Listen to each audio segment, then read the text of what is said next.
Yang pertama, kami ingin menginformasikan bahwa tahapan sampai dengan hari ini masih pada proses pemutahiran data dan penyusunan daftar pemilih.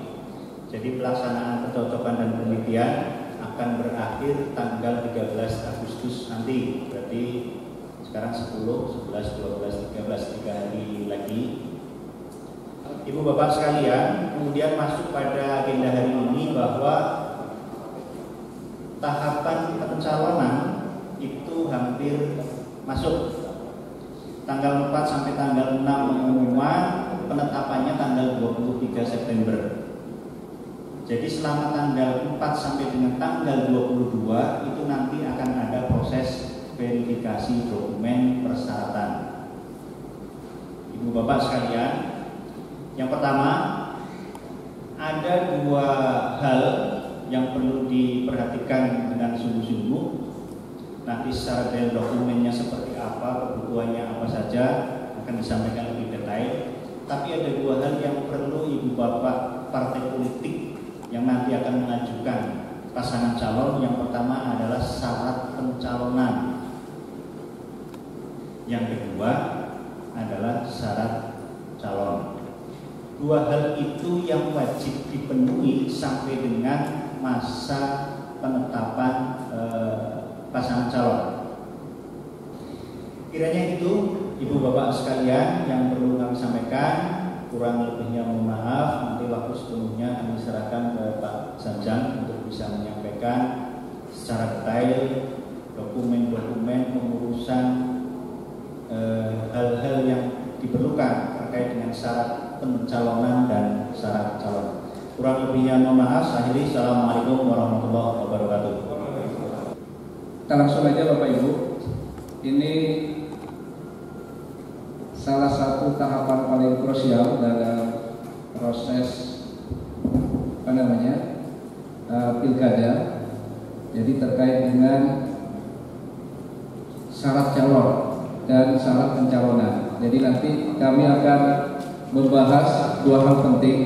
Pertama adalah syarat calon. Syarat calon itu terkait dengan masing-masing bakal pasangan calon, sedangkan syarat pencalonan itu terkait dengan partai politik. Jadi ini dasar hukum dalam proses pencalonan.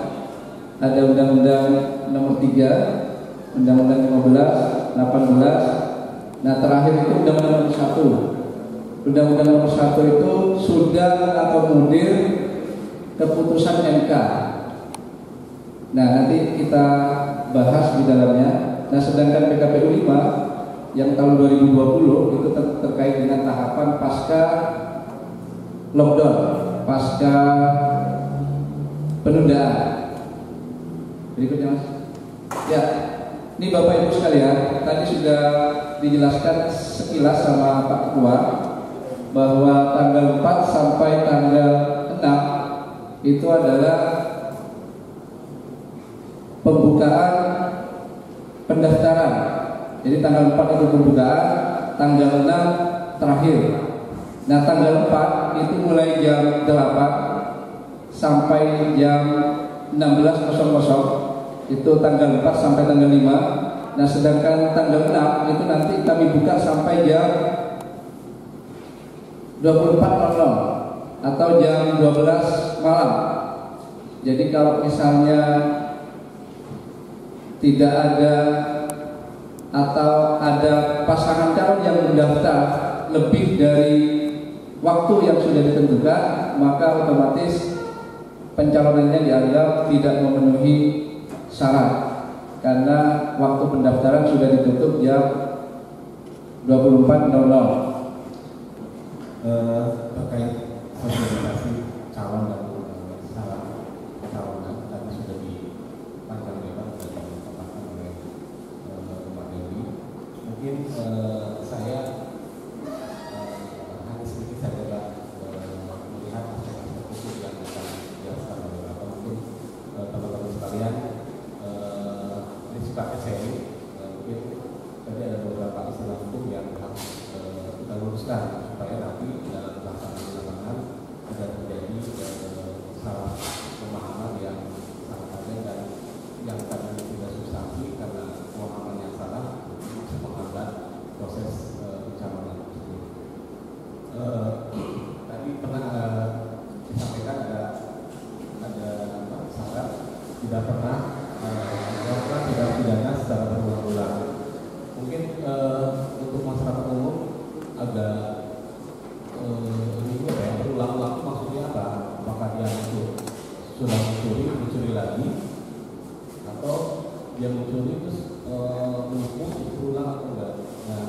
berulang-ulang dalam hukum itu melakukan tindak pidana lebih dari satu kali.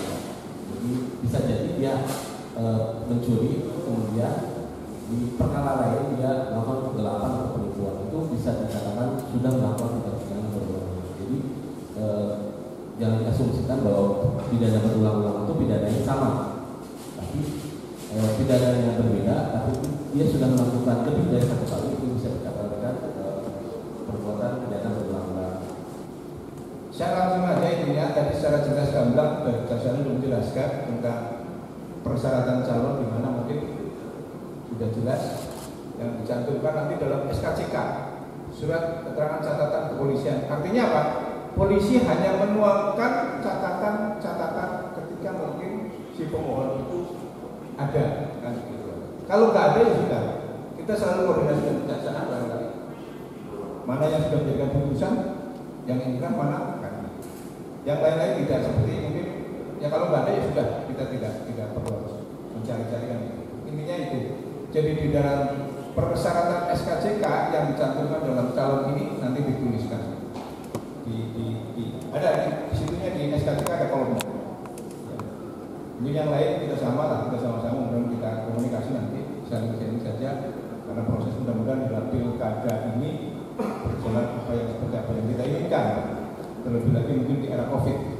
Mudah-mudahan dengan COVID ini tetap kita terlaksana untuk pilkada aman, kemudian juga semuanya lancar. Itu saja dari saya.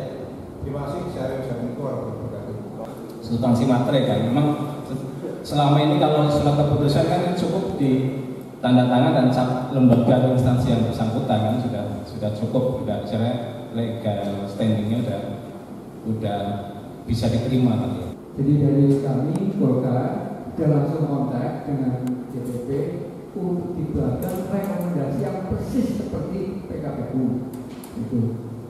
Walaupun aslinya rekomendasi itu bentuknya SK yang tidak disampaikan. Demikian Mas.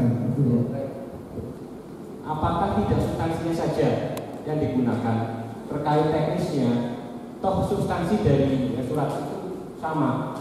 Ini kan persoalan teknis dan legal standing. Tanda tangan ketua umum partai dan stempel partai, saya pikir itu sudah menjadi cukup kuat bagi kami, dan itu ini tidak bisa dilakukan kalau itu memang keaslian tanda tangan. Jadi kalau bisa ini KPU mengkomunikasikan kepada KPU RI terkait kondisi real dengan partai-partai politik untuk penerbitan rekomendasi, dan tadi kalau Golkar mungkin berat keputusan atau pengesahan bahwa faktanya seperti ini, dan bagaimana KPU ini membuat aturan teknis yang mempertimbangkan juga kondisi di masing-masing partai. Jadi nanti bisa minta atau apapun terkait kondisi lapangan seperti ini. Nah demikian dari kami, kurang lebihnya mohon maaf. Kami tutup acara ini dengan bacaan hamdalah bersama-sama. Alhamdulillahirrahmanirrahim.